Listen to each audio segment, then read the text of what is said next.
Дыялогі пра культуру. Добрый день, шановные радыёслухачы, з вами Алексей Стрэльнікаў. Сёння мы запрасілі ў нашу студыю Сергея Михайловича Ковальчика, галоўнага рэжысёра Нацыянальнага акадэмічнага драматычнага тэатра імя Максима Горкага. Сергей Михайлович, раскажы, калі ласка, што апошняе цікавае з'явілася вось у тваім тэатры? Ну, наверное, добрый день, Алексей. Добрый день, наши радиослушатели. Ну, наверное, я считаю, такое одно из главных событий, то, что театр, наверное, уходит на реконструкцию в мае месяце. Вот. Это, конечно, не творческое событие, но оно очень важно связано с творчеством, потому что действительно наши технические возможности сцены оставляют желать лучшего, и мы долго очень ждали этого момента. Ну, наконец-то, с мая месяца мы немножечко подчистимся, немножечко прихорошимся, и к ноябрю, надеюсь, мы опять вернемся к нашим зрителям на нашей сцене. Вот, поэтому, конечно, вот сейчас на подготовке к ремонту мы успели и успеем выпустить несколько спектаклей вот в новом сезоне. Ну, я думаю, что одним для меня из главных событий это премьера спектакля «Обломов». Вот, эта премьера выпустил режиссер, это моя ученица, студентка 5-го курса Академии искусств Мария Матох. Вот, и художественный руководитель постановки Борис Луценко. Это тоже педагог курса. Вот. Я скажу, для меня большой вопрос, в принципе, вот есть в каждой столице бывшей Советской Республики есть театр имени Горького. Почти. И понятное дело, зачем они создавались, там, когда они создавались, русские театры. Ну, это был, ты помнишь, да, это русский театр БССР. Мы созданы как русский театр БССР. Также это Грибоедовцы в Тбилиси, там театр Станиславского в Ереване, там Леси Украинки в Киеве. То есть это, ну, нормальное явление было. Театр Максима Горького в Берлине. Да, кстати. Поэтому у меня в связи с этим есть большой вопрос о том, как,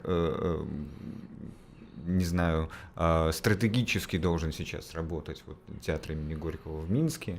И я вижу вот этот акцент, с одной стороны, на русскую классику, с другой стороны, на современную русскоязычную драматургию у вас тоже есть.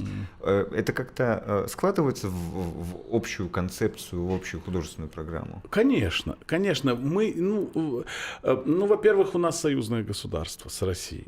Во-вторых, мне кажется, 95% страны говорит на русском языке. Поэтому без русской культуры, мы никуда не денемся пока. Мы еще пока, наверное, может быть, к сожалению, не вырастили такой пласт литературы, такой пласт культуры, драматургии, которая смогла бы перевесить русскую. Ну, мы, как белорусы. Я не могу с этим согласиться. Ну, Алексей, это факт. У нас нету в таком обилии Пушкина, Гоголя, Лермонтова, Салтыкова-Щедрина, Горького, Булгакова, Астафьева. То есть у нас есть сильные писатели, но я говорю о таком огромном культурном пласте, не только литературу, включающей и живопись, и музыку, и рок-музыку, и, то есть... Просто в моем представлении для того, чтобы быть таким, не знаю, форпостом русской культуры, для этого не нужен национальный театр у нас. В принципе, эту функцию вполне могут выполнять гастроли русских театров, там, московских, санкт-петербургских у нас здесь. А у меня есть представление о том, что в Минске, в Беларуси, Беларусь никогда не была моноязычной, никогда не была мононациональной. И в Минске долгое время звучала польская, еврейская речь. Швейцарии не мешает разговаривать на 3 языках. Да. Мне кажется, наша страна, она ближе к Швейцарии. То есть у нас есть и русскоязычные области, и польскоязычные области, и украиноговорящие такие. В этой связи спектакль «Пани Коханку» я недавно встретил, статья на Тутбае вышла буквально на пару дней назад, в которых сами театры называли самые интересные свои постановки. постановки. И вот администрация Русского театра, я не знаю, кто именно это Нет, сделал, там Тутбай просто на текущую неделю делал, поэтому там так совпало. назвали именно «Паника Ханку». И «Паника Ханку» очень интересный материал именно в этой концепции, что это, да, это русскоязычная пьеса русскоязычного белорусского автора. Ну да, И она там и посвящена- белорусские фрагменты есть, там много всего. Да, есть полиязычность. А роль русского театра, конечно, это не только пропаганда русской культуры. Мы же ведь национальный театр. Почему национальный? Потому что два национальных языка. Вот, поэтому и мы имеем право на существование именно в национальном формате. Мы тоже в каких-то таких, ну, скажем, программных постановках стараемся исследовать национальную тему, национальную идею, куда нам идти, на что опираться, какие приоритеты искать в будущем. То есть это те вопросы, которыми должен задаваться, мне кажется, любой театр, не только национальный. Ну, в моем представлении это интересно в том смысле, у нас никогда не было, там, не знаю, Пушкина в Минске, но тем не менее, Янка Купала Пушкина читал. И тот же Олесь Адамович, да, вот у нас Нобелевский лауреат Светлана Алексеевич, его прямая ученица, и у него диссертация по Толстому. И как писать про войну, Адамович учился именно у Толстого. И в этой связи, конечно, мне, как преподавателю тоже русской литературы, важно указать там своим студентам, вот сходите, посмотрите того же Обломова. Я знаю, собирались мы позже об этом поговорить, что братьев Карамазовых вы собираетесь ставить. Ну, это студенческий спектакль наш, который мы хотим перенести на большую сцену со временем. Это интересно, что и вот Матохана, студентка, что это такой взгляд нового поколения на классику. По твоим ощущениям, молодежь, она внимательнее, интереснее читает классические произведения? Она Как-то по-своему читает. И как это получается? А вот я посмотрел, когда сдачу, смотрел репетиции Обломова, что мне бросилось в глаза, вот мы как-то Марию и вообще студентов воспитывали так плотненько 4 года, а потом на 5-м отпустили, как бы они должны уже проявить накопленное сами. Меня порадовало и поразило новый взгляд на какие-то мизансцены, непривычные нашему стилю, нашему театру, но не выходящие за рамки, не нарушающие его. В этом был какой-то новый взгляд молодого человека вот, на проблему обломовщины. Вот. Я не знаю, до конца ли она ее разрешила. Это уже, конечно, вопрос опыта накопленного, это уже вопрос, ну, не каждый режиссер 18 лет выпустит, как Питер Брук, бурю и станет всемирно известным. Вот, это Любимов только к 42 созрел, да. Кто знает. Поэтому каждый режиссер — это свой путь. Ну вот мне интересна тоже тенденция. «Опасные связи» — это прошлого года премьера. Да, даже. это этого сезона премьера. Оба этих спектакля, они, с одной стороны, они базируются на очень известных классических текстах, и «Опасные связи», роман Шедерла Долоко, и «Обломов», это в первую очередь Иван Гончаров. Но те инсценировки, которые выбраны для спектаклей, они очень авторские. Потому что инсценировка «Опасных связей», она взята, известно, экранизацией своей известной, и там очень интересный взят ракурс, ну такой локальный, очень остроумно разыграны сцены, у Шедерла Долоко роман «В письмах», и там именно по-разному же можно эти письма пересказать. Валентина интересно придумала и сам спектакль, и Женя Корняк интересно поставил пластические переходы, которые во многом играют на спектакль и задают как раз-таки тон сценам, пододвигают действия, зрительский интерес. То есть получился такой хороший симбиоз пластики и слова. Сцен, то есть вот переходов, который позволил дать динамику спектаклю. Ну, продолжая эту тему, что для Обломова взята инсценировка Угарова, конечно, да, за основу. В прошлом году вот Михаил Юрьевич Угаров скончался, к сожалению, но я помню даже этот спектакль, когда его в Минск привозили, это не было тогда? Не, я не помню. В его авторской режиссуре, да. И он даже... Но он ставил, я читал, он ставил, но я, правда, к сожалению, не смотрел. Но там интересно что это именно такая авторская трактовка. И что мне, это такое... и мне это тоже было интересно. Почему? Потому что, вот, ну, скажем, при слове Гончаров-Обломов у нормального, там, скажем, человека, воспитанного нашей белорусской школы, всегда опускаются глаза, он тяжело вздыхает. Да, это так полезно, правильно, но это так ужасно скучно. Вот. Мне кажется, Угаров очистил Обломова от Обломова. То есть именно от этого ореола как бы чрезмерной заумности, какой-то скуки романа, да. Он как раз-таки сделал этот сюжет, он его выкристаллизовал и сделал его интересным. Вот, интересным для прочтения театром, для, я бы сказал, даже для популяризации самого романа Гончарова. Ну, это правда. У Ивана Гончарова больше описательных моментов, Да. они для инсценировки не годятся, а Угаров очень здорово разложил Да. это на конфликты. И вот он придумал этого доктора, там, он динамично сделал все это. Мне это очень понравилось. Но в каком-то смысле это идеологическая пьеса. То есть там они очень много спорят о таких философско-идеологических вещах, которые для Угарова всегда были важны. Это не вредит именно пониманию Обломова. Многие будут думать, что они как бы прочитали роман, сходив на ваш спектакль. Это далеко не так. Ну, конечно. Алексей, ну что, если вот после просмотра «Паника Ханку» кто-нибудь залезет в Википедию и начнет смотреть вообще о разделе Речи Посполитой и что там было, то я буду считать, что я свою миссию выполнил. То есть, или просто посмотреть, кто такой вообще Радзивилл, Паника Ханку и как еще. То есть задача, мне кажется, театра привлекать внимание, наоборот, как бы побуждать зрителя к последующему развитию своему. Если я пришел в театр, что-то увидел и что-то не до конца понял, ну вот у меня бывает такой момент иногда, когда посмотришь какой-нибудь фильм хороший, исторический или спектакль, и ты потом сразу же лезешь в интернет или в книги и начинаешь как бы добирать то, чего тебе не хватило по знаниям. Это развивает личность, это развивает тебя, и мне кажется, если в театре такое происходит после спектакля, это здорово.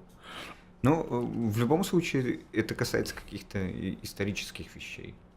Ну, не только. А на что хотел бы ты обратить внимание вот зрителя, который ходит в театр имени Горького сейчас? Есть какие-то вещи, на которые хочется указать пальцем? Вот смотрите туда, это очень важно прямо сейчас.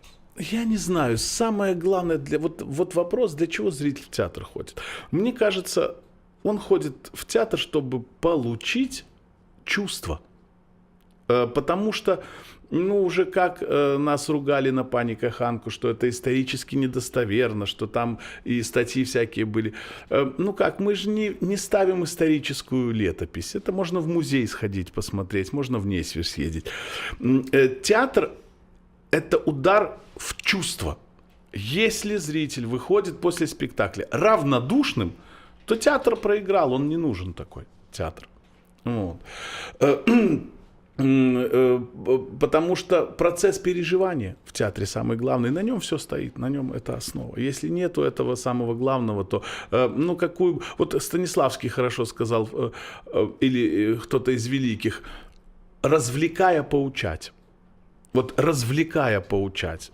Ты пришел развлечься, ты пришел посмеяться, поплакать. И если ты вынес еще после спектакля каких-то 2-3 волнующих для тебя мысли, то это, я считаю, тогда театр состоялся. В этом отличается программа Русского театра от Купаловского, который там Николай Николаевич любит целые лекциями сопровождать свои спектакли, подробно объясняя, что такое Уршуль Радзивилл, подробно объясняя, что такое «Две души», почему взяты именно такие материалы, подробно рассказывая про там Мерсона, по которому они сделали там свой спектакль про Вторую мировую. Ну, может быть, потому что Купаловский, может быть, больше занимается историей Белоруссии. Вот. Может быть, они взяли исторический контекст, но это как бы путь Николая Николаевича. Вот. Я считаю, что зритель, приходящий в театр, он должен в первую очередь получить эмоции. Вообще для меня, вот если так взять просто, то спектакль без катарсиса мне вообще не интересен. Если нет катарсиса, зачем тогда в театр идти? Я напоминаю, что у нас в гостях Сергей Михайлович Ковач, главный режиссер Национального театра имени Максима Горького. Мы продолжаем. Очень важная, мне кажется, тема была затронута, тема молодой режиссуры. И я очень точно помню, как лет 10 назад, вот примерно когда Николай Николаевич возглавил Купаловский театр, и там был последний фестиваль «Панорама». И там была такая регулярная театр вещь. онлайн, Театр да? онлайн. Да, я смотрел. Я помню все эти отрывки, в которых молодые режиссеры ставили. Там был даже Саша Марченко отрывок, там был Василь Дранько-Майсюк из режиссеров, которые я сейчас помню. И единственный человек, который на большой сцене смог ее как-то заполнить и оживить, это был Паша Харланчук. Он тогда показал отрывок по Николаю Рудковскому. Поле, да. Неутешительный был вывод после того показа, того театра онлайна. Мы пришли к выводу все вместе, что вот молодой режиссура у нас как бы не совсем она есть. Что есть вот кризис, что крепкие такие режиссеры среднего, старшего поколения есть, и вроде как бы театры есть кому возглавить, а вот кто придет на смену, непонятно. Мне кажется, что сейчас ситуация изменилась, что появилось большое количество новых имен. Как ты на это смотришь? Ну, согласен, там шумим, братец, шумим. Вот, я читаю же и прессу. Не всегда, кстати, к сожалению, вот молодежь, скажем так, не совсем вежлива. В этом смысле? Ну, не приглашают. Где-то происходит событие, то есть невозможно же уследить за всем. Вот. Когда-то я студентам приглашал и Раевского на свои дипломные спектакли, и Луценко. Ко мне Стуруа Роберт приходил на мой дипломный спектакль в институт. Я пришел к нему в гостиницу, когда театр Шата Руставели был в Доме офицеров при 3 градусах тепла. Вот, я пришел, нашел его в Доме офицеров и сказал: Роберт Робертович, у меня завтра прогон дипломного спектакля, вы можете? Я вас приглашаю. И он пришел. И мне было очень интересно, я до сих пор помню нашу встречу с курсом Андросика, вот, мой спектакль «Как важно быть серьезным» по Оскару Уальду. Вот, Роберт Робертович проанализировал, дал какие-то мне советы. Пусть это было получасовой разговор, но это не забывается всю жизнь.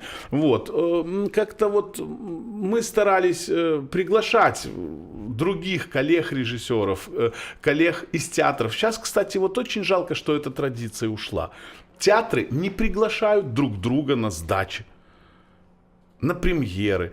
И в результате, вот когда мы начинаем говорить о молодой режиссуре, я что-то видел, какие-то спектакли, но большинство из того, что ты вот мне назвал, я не видел просто потому, что я не знаю как. Где это может быть? Вот, когда, то есть, ну вот как-то наше сообщество перестало, как-то вот по кучкам разбилось. Вот, и нету какого-то такого, как раньше в Доме актера собирались в пирожном, там мы обсуждались и спектакли, и даже там на сцене в 91 году мы делали концерт курса, нас представляли театральной общественности города Минска. Вот, то есть и тогда люди знали, вот появился новый курс, ага, вот этот будет там работать, этот там работать, и как-то следили за этим. Меня удивляет вот еще одна интересная традиция. Вот я был недавно в Хабаровске, ставил спектакль в Хабаровском театре. Там очень много питерских режиссеров молодых ставят. Из Санкт-Петербурга, из Академии театральной лгитмика. За ними следят, их пропагандируют. 2 золотые маски их выдвигают. То есть там как-то вот следят за молодежью, да. То есть у нас этот процесс, они там варятся себе, и очень трудно, мне, например, очень трудно составить цельное мнение. Скажем. Почему? Потому что это молодежь, это нормально, это мальки, которые, я тоже был таким мальком, которые фильтруются. Вот 10 лет назад была там какая-то плеяда молодых режиссеров, про которых сказали, что их нет. Ну, они и прошли через сито. Еще там через 5 лет появятся новые, тоже идет сито. Через 5 лет новые, ну, как вот в России. У них же там Богомолов появляется с периодичностью раз в 3-5 лет. Потом появляется новый Богомолов, новый. И это нормально. И потом вдруг там появляется Марк Захаров. Ну, у меня вопрос, даже вот про Марию Матах мы немного говорили, то есть у тебя есть курс студентов, ты можешь что-то сказать более распространенное по поводу того, как сейчас научить режиссеров? Потому что я вижу, ты выпустил студентку на большую сцену, а эта проблема как бы до сих пор не решенная. То есть молодые режиссеры на большой сцене ставить не умеют.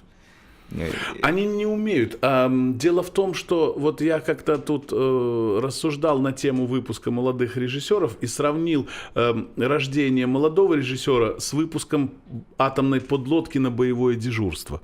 То есть это же тоже процесс. Это сначала производственные испытания у подлодки, потом выход на воду, технологический первый проход, корректировка, второй корректировка и только потом. Мы почему-то думаем, что вот выпустили, дали диплом режиссеру, кинули его в театр, и он должен шедевр поставить. Не будет такого. Почему? Потому что он тоже должен как бы вписаться в объем большого театра, большой сцены. Я когда работал в РТБД, где-то вот с 2000 по 2008, я с удовольствием раз в год, а то и два, ездил в Гомельский театр, меня приглашали. Почему? Чтобы почувствовать большую сцену, чтобы мыслить параметрами большой сцены. Не малой сцены театра белорусской драматургии, а именно большой сцены коробки. Для меня это было важно как практика, чтобы, как если футболист будет играть на маленьком поле, то он на большом не сыграет. Вот тут нужно, чтобы режиссер научился работать и в малом пространстве. Тем более у нас в академии сейчас большая проблема, у нас нет учебного театра. Да. Поэтому режиссерам негде пробовать хотя бы Они только в аудиториях пробуют. Аудитория — это малая сцена. А чтобы выйти на большую, и поэтому, как мы поступили, допустим, Борис Иванович выполнял такую функцию, как я говорю, доброго ангела. То есть он следил за Машей, он следил за тем, чтобы она не перешла границы, чтобы она сделала свой же замысел, который она придумала. Где-то он ей помог найти какие-то более точные смысловые точки, которые молодой режиссер вследствие своего просто биологического опыта не прочувствует, не поймет, не осмыслит. А опыт Бориса Ивановича помог где-то что-то открыть и найти. И мне кажется, на первых порах, лично мне первые работы помогали сделать Андрей Федорович Андросик, Котовицкий Виталий Владимирович в молодежном театре. Они мне помогли как редакторы. Они вычистили мой же замысел, от которого я... Допустим, есть такое понятие в боксе нокаут, да, так вот режиссер молодой, он может находиться в состоянии нокаута, когда он после института, где он работает 2-3 раза в неделю по вдохновению, не родилось, а в театре надо каждый день работать, с 11 до 2, быть готовым. Это уже ломка аппарата. Я не привык работать. Мне педагог скажет в институте, надо тут переделать. Я похожу, подумаю, у меня что-то родится, а здесь же надо каждый день делать. А потом на тебя валятся костюмы, свет, реквизит. В 3 дня я сам только Последние 2 года я понял, почему не хватает 1 дня. Потому что все просто в последние 3 дня падает, и ты не успеваешь это освоить. Хотя, кажется, ты уже сделал спектакль, а тут его заново надо ставить. И когда молодой режиссер, на него все это падает, он оказывается в состоянии нокаута. Он не понимает, куда направить главный удар. И поэтому в результате конструкция спектакля, которая была бы к этому делу продумана очень хорошо, может пошатнуться, а то и упасть. Просто по причине неопытности. И здесь хорошо, когда за спиной у тебя сидит либо твой мастер курса, либо художественный руководитель театра, который тебе просто поможет и скажет 1-2 слова, и тогда это будет как струя холодной воды боксеру, который... и у него раз прочищаются мозги, и он тогда понимает, что надо делать. У меня вопрос по поводу нового спектакля, как раз студенческого, «Братья Карамазовы». Да, вопрос даже по инсценировке. Вот какая идея, и по какому принципу она делается? Или это уже какой-то готовый текст у вас есть? Нет, текста Достоевского. Вот. И дело в том, что нам нужна была актерская работа, ведь ребята режиссеры. Вот. Но нам нужно было сдавать актерскую работу. И я предложил педагогу по мастерству актера, это наша народная артистка Беларуси Ольга Клебанович, сказал: Ольга Михайловна, а вот не попробовали бы вы братьев Карамазовых? Она как-то улыбнулась, задумалась и сказала: давайте попробуем. И они полгода совместно с Ольгой Михайловной, всем курсом, работали над братьями Карамазовыми. Они придумали свой ход инсценировочный. Сами нашли, они придумывали сцены, соединяли их. В результате получился неплохой экзамен, который был, как бы не то чтобы восторжен, но хорошо принят в академии, то есть получил хорошую оценку. У кафедры режиссуры приходили некоторые с кафедры мастерства актера тоже, приходили даже критики, Нелла Кривошеева пришла, вот, и все сошлись на том, что это очень интересная проба получилась. Вот, это вот тут тоже молодежный взгляд на Достоевского. Текст Достоевского, но прочтение молодежное, он дает интересную магию. Опять же, братья Карамазовы у меня сразу Михаил Ульянов, классика постановки, а здесь какое-то вот совершенно свежее дыхание сегодняшнее. Это, я не знаю, как это объяснить. Это наверное, это не объяснишь. Вот как я смотрел «Три сестры» у Фоменко. Мне говорит: ну как? Я говорю: да я не знаю как, классный спектакль. Ну что там? Я говорю: по потолку не ходили, там не прыгали на качелях, я не знаю что. Но Тузенбах, этот самый доктор так любил этих сестер. Это было так до боли он за них переживал. Вот то, что называется откровенное чувство. Ведь фоменковцы молодые ребята. Вот. И вот этот взгляд, когда смотришь классические «Три сестры» в классической постановке, то тебе этого не хватает. Вот этой искренности. Вот мне кажется, ребята, несмотря на свое, как я говорю, режиссерское прошлое, они сумели вдохнуть в персонажей вот свое какое-то юношеское, вот эту вот юношескую безбашенность. Вот это вот как раз, и это позволяет рассмотреть, вот в будущем я хочу перенести этот спектакль уже на большую сцену. Вот.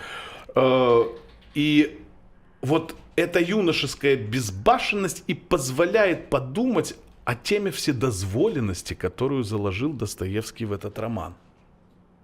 Вседозволенность... Поясни немножко, насколько это касается сегодняшнего дня. Мне кажется, молодежь сегодня не ощущает себя вседозволенной. Мне кажется, мы как раз живем Я говорю о вседозволенности мира. Сегодня все дозволено. А мне ощущение, что наоборот запретов очень много. Начинается. Но дозволено-то все. Есть огромное количество. Но тут внутренняя вседозволенность. Может быть, в интернете в каком-то люди чувствуют какую-то... Но как только из интернета выходишь, мне кажется, ты сразу видишь милиционера. Вот недавно случай в Столбцах. О, да. Кстати, вот недавно, то есть это вот такие моменты вседозволенности. Муж, читаю новости, муж убил жену за то, что она отказалась вставлять силикон в грудь. Это не вседозволенность. Вот интересная мысль по поводу, как раз по поводу этих новостных. Анна Константиновна Северынец, может быть, ты слышал ее, учительница, но она очень много делает для белорусской литературы 20-30-х годов популяризации. И она высказала такую мысль, что у Достоевского, например, описаны такие ситуации, которые человек самостоятельно освоить, преодолеть не может только с помощью Бога. И она говорит, что молодой человек, который это читает в школе, например, у него приходит такая мысль, что он сам не может справиться, и это и приводит к какой-то «если Бога нет, то все дозволено», да, опять-таки Достоевской мысли. И не вреден ли Достоевский, опять-таки, в школе? Может быть, стоит его из программы изъять, как ты думаешь? Ну, Алексей, я честно скажу, «Преступление и наказание» я в школе не дочитал. Ну вот как-то не хватило то ли времени, то ли огромное количество страниц. Мне понравился роман. Я начал читать с удовольствием. Но потом просто, может быть, за счет своей глобальности он меня поглотил. Мы по школьной программе проходили «Преступление». Я его дочитал в институте, потом уже. Вот. Но в школе я его не потянул. Может быть, потому что пропал интерес. Может быть, потому что, скажем, детская, юношеская, молодежная схема восприятия, она более клиповая. Она не предполагает к долгим. Вот я сейчас читал один роман, не буду говорить какой, вот пока, потому что работаю над постановкой. Я читал один роман 2 месяца, вдумчиво, возвращаясь, перечитывая, придумывая что-то, да, вот, но я не спешил, мне был интересен сам процесс постижения романа. Когда ты в школе, например, и у тебя там футбол, там друзья, там уроки надо делать, садиться и вдумчиво читать Достоевского, а еще лучше Толстого «Война и мир». Я не верю, чтобы школьники сейчас читали полностью «Война и мир» Толстого. Это невозможно при современных ритмах жизни. В лучшем случае они могут посмотреть фильм Бондарчука или прочитать краткое содержание. Ну вот на мой взгляд. Почему уже эти вещи, такие как Достоевский, Толстой, они для более позднего уровня развития. Ты должен уже что-то в жизни пройти, чтобы понять. На мой взгляд. Напоминаю, что у нас диалоги про культуру, и в гостях главный режиссер Национального академического театра имени Максима Горького Сергей Ковальчик. У меня в связи с этим разговор, театр, спектакли — это же не единственная форма, в которой классику можно воплотить в устное. Вот есть там и аудиокниги, есть там сценические чтения. Вы не видите никаким образом роль вот русского театра, чтобы каким-то во всем многообразии средств доносить все-таки это слово? Кстати, Алексей, спасибо большое. Ты сейчас мне дал очень интересную идею. Вот аудиокниги мне нравятся, и это, в принципе, силами театра можно сделать для пропаганды той же русской классики. Знаешь почему? У Чехова столько замечательных рассказов, которые мы не читали. Потому что мы даем по классике там какие-то там толстые и тонкие, вот мы в школе прочитали что-то, а рассказов столько и таких фантастических, а Бунин с теми же рассказами, а Лесков. То есть большой пласт русской классики, который мы проходим и который не всегда попадает на сцену. Ну, вот это огромное спасибо. Я серьезно говорю, что это очень хорошая идея. Вот, да, это потому что можно ведь просто как бы взять, начитать, ну, грубо говоря, взять там «Война и мир» и читать его там 23 месяца. Потом, это никому не надо. А вот сделать какие-то свои, может быть, небольшие формы, может быть, повести, с музыкальным оформлением, с театральным решением, именно не просто начитка, а радиоспектакли, скажем. Ну, вот интересный момент тоже.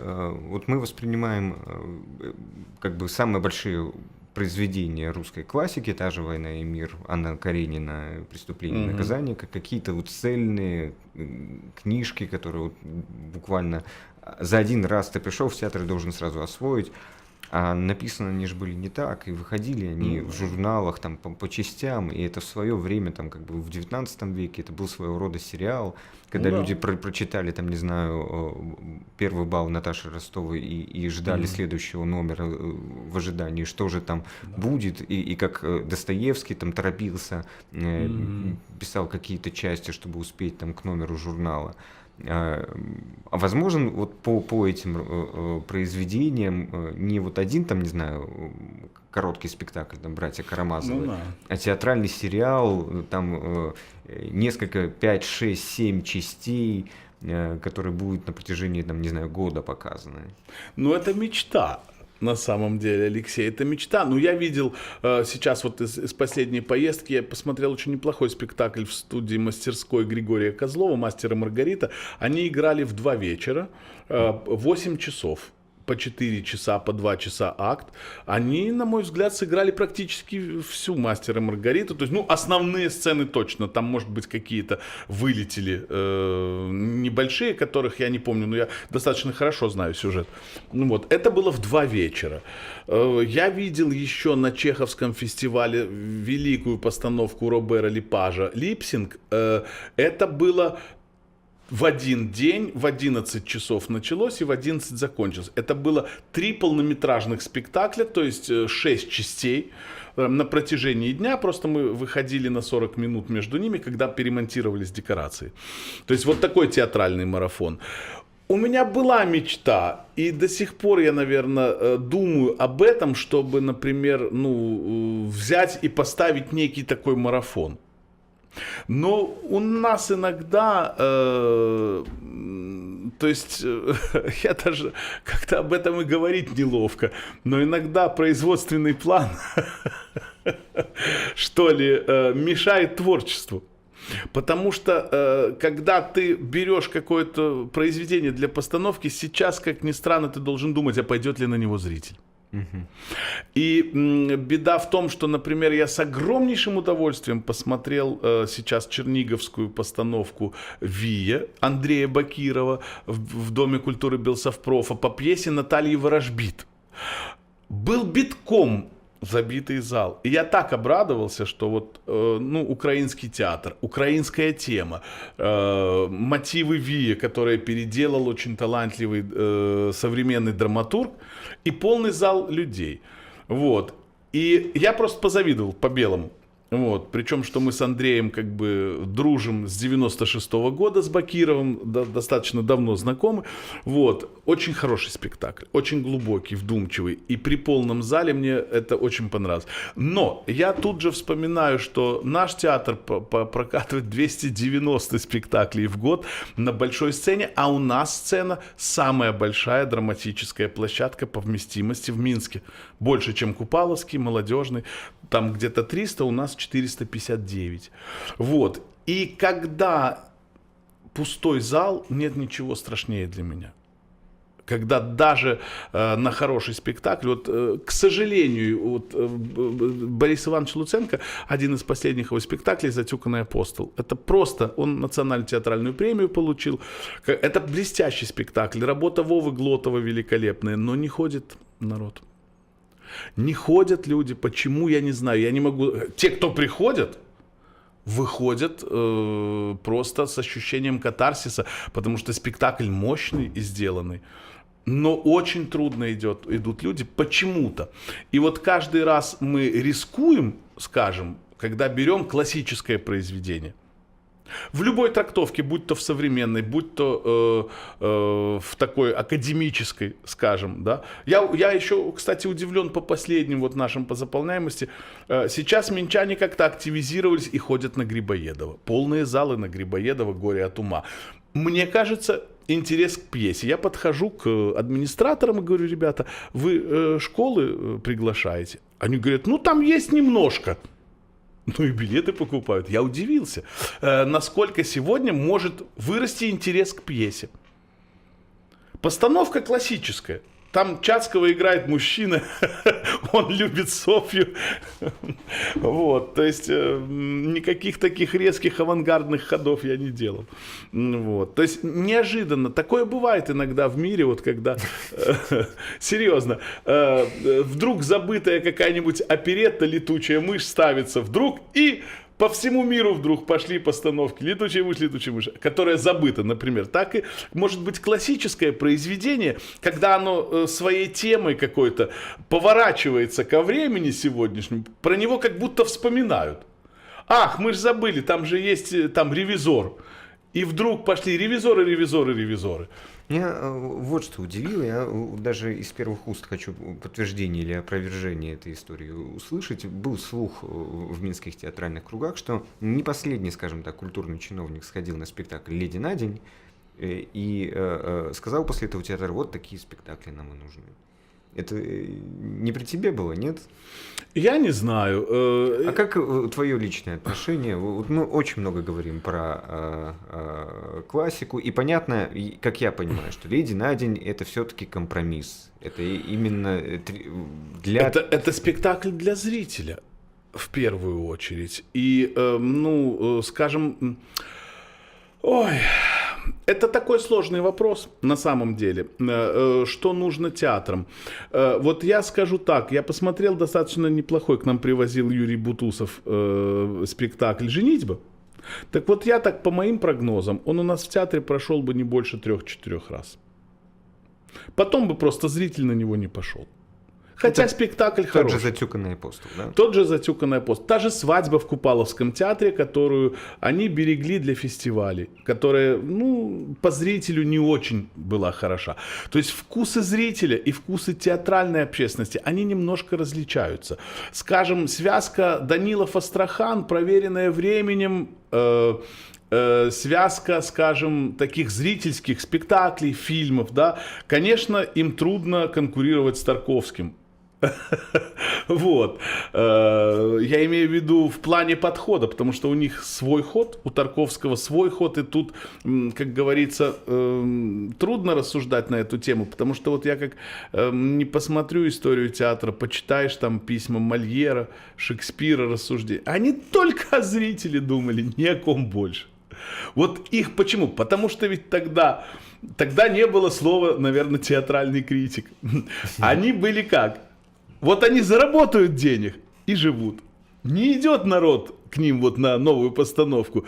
Они ходят, ищут этих маркизов, королей, чтобы им спонсировать что-то, чтобы театр жил. Раз придумывает Мольер какого-нибудь там скупого, и пошел народ ходить. Опять театр живет. То есть вот они, наверное, меньше всего думали о том, останутся они в истории или нет, на мой взгляд. Они просто театром, зарабатывали деньги, кормили труппу, да, и делали приятное для зрителя. А потом в результате-то ведь оказалось, что их творческий метод-то опередил время, там, отразил эпоху, да, вот, и это стало классикой.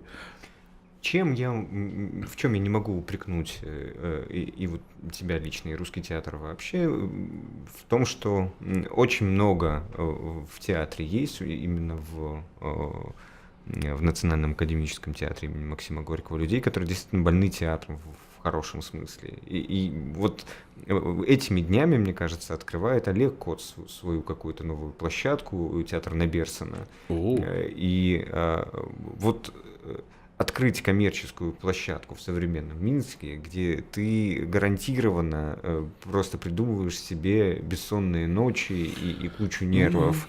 Это...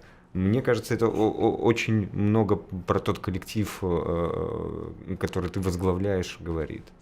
Что в самом деле это все... Люди хотят пробовать, значит, искать чего-то. Вот. Что все-таки вот эта вот потребность, болезнь выходить на сцену, рассказывать о чем-то зрителям, она есть. Да. Я, видишь что, Алексей, вот я очень хочу соединить театр и зрителя. Чтобы и театр был интересен как театр, и чтобы он интересен был для зрителя. Наверное, я не знаю, вот я в детстве видел такой театр. Это БДТ Товстоногова, вот, который был интересен всем. Вот. Это, конечно, театр, который на актере стоит. Сейчас другое время, сейчас уже пришли Юра Диваков, уже Женя Корняк, они молодцы, они пробуют, я посмотрел, это очень интересные, как бы у них искания, скажем, да, но это уже другой театр, это не драматический, это уже театр современный, там, перформанс, пластический, да, то есть это уже какие-то, они ищут новые формы, это очень хорошо, и они нужны. Потому что они как бы дают, они встряхивают дряхлевшую театральную форму. То есть, ребята, посмотрите на себя с другой стороны.